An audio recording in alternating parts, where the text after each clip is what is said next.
Hello friends, I'm here working on this John Deere MCS. I've only had this for a couple of years now. I think I've put it on twice and it's a royal pain. I haven't been able to find any videos or anything, any information that shows the proper way to put it on. So maybe I'm doing it wrong, but with the PTO, trying to hook that up, it was too much. So I said there's got to be a better way. So I ripped the PTO off of there. I picked up this Predator 212. I'm going to power the blower with instead. Unfortunately, this bar here is in the same place that the air cleaner wants to live.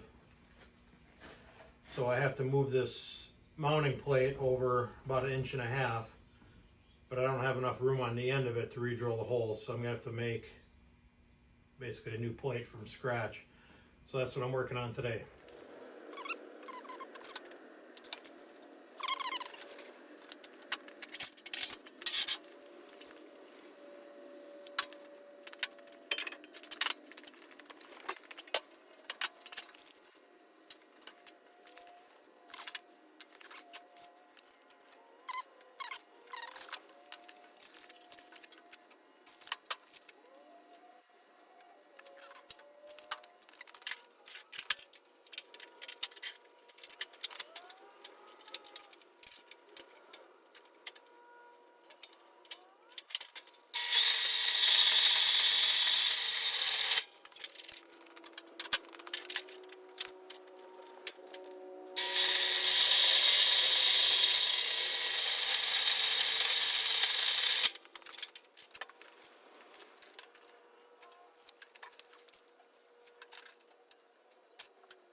So after a little bit of cutting, grinding, welding, and painting, that's what I came up with for the mount.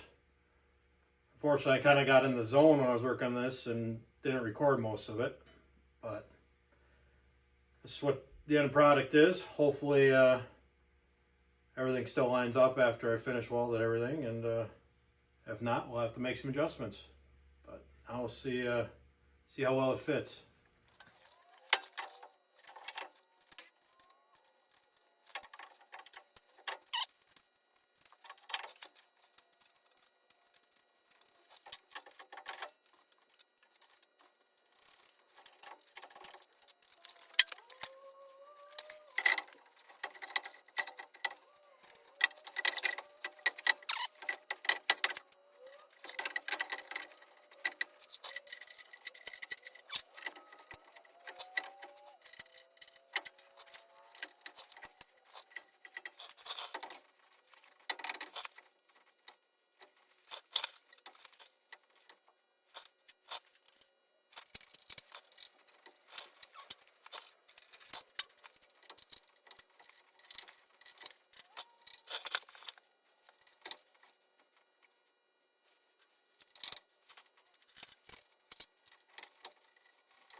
All right, so off camera, we had a little discussion about holes lining up, and we came to an understanding, and it fits.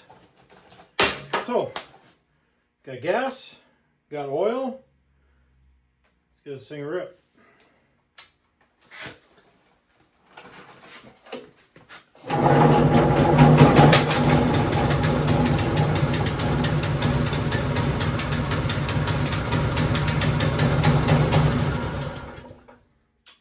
Well, it runs.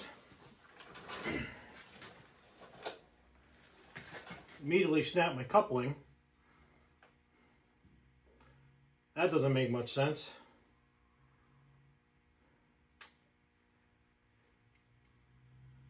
I'll have to figure that one out. You may have noticed that bang after I fired the engine up. Well, that was the sound of this coupler failing. So I don't know if that was a product of just too much torque for this, or maybe it was a little bit out of alignment, or a combination of both. So went to option B. Got a chain coupler here, more heavy duty. I used one of these on Project Frankenstein. I haven't had any issues with it. I did have to trim it down. It was a little bit too long on each end. So I put this on the motor, fired it up, and it was so loud and vibrated, it was almost deafening. I had to scramble to find ear muffs. And I don't think it was this though. This makes a little bit of noise, but not like that. So I came to the realization that the bearings in the blower were bad, which I kind of suspected they were when I got this unit. I just conveniently tried to forget about that, but it couldn't be ignored anymore. So tore this whole thing apart, which was kind of a pain because the bearings might have been shot, but they sure didn't want to give up their grip on this shaft. So I finally got that free, and got some new bearings on the way. So I figured I'd talk a little bit about why this was such a pain to get off, because this would be the end where the pulley hook's on, which is 7/8. And oh, I'm sorry, I said that wrong. This is the end where the pulley hook's on, which is 7/8. There was a bearing here, which was 1 inch. I got that removed, and then the blower housing went on this far end here. So there's a bearing sitting here. I was trying to drive this out, thinking this is all a 1 inch shaft, not realizing it steps back down to 7/8. So no matter how hard I hit that, and I was pounding the piss out of it, it wasn't coming out. So I ended up having to cut that bearing off. And then I realized the difference in diameter. So if you have to take one of these apart, probably the best thing would be to pound the shaft out of that impeller, and then you can get this 7/8 bearing off, and then you can worry about getting the 1-inch bearing out. So in case you have to work on one of these. All right, well, this is pretty much all back together. Last thing I need to do is add a remote throttle, which I'm probably going to mount right in here. Otherwise, it should be ready to rock. Then I'll go over quickly the other things I made, other adjustments I made on this to try and make it a little easier to put on and off the tractor, at least especially for one person. So the first thing is I added these scissors jacks I got them from Harbor Freight. So I added the 2 on the front corners, and then one on the back there. I had to weld up a little support. I'm still working the kinks out on that. As you can see right now, it's got hose clamps holding it on. The problem is when it's fairly unstable, because if you were to bump into it too hard, basically the back jack will fold in and it drops to the ground. So I'm still trying to figure out how to address that issue. But other than that, it seems to be working out definitely better than it was. And then the other change I made on these mounting arms, the factory had kind of like the 3-point where it's got the, I don't know what you call it, but the eyelet, that swivels and whatnot. And to try and get the pin through that while this is up against the back of the tractor was just a nightmare. So I made up these arms and welded them in. So now basically you can back up, you have the pins in the tractor, you back up to there, can lower the front jacks. So these are sitting on the pins, and then I can raise the back jack and basically tilt the unit into place to get the top pins in. So it's not perfect, but it's a improvement over how it was. So looking forward to getting this back on the tractor and see how well it works.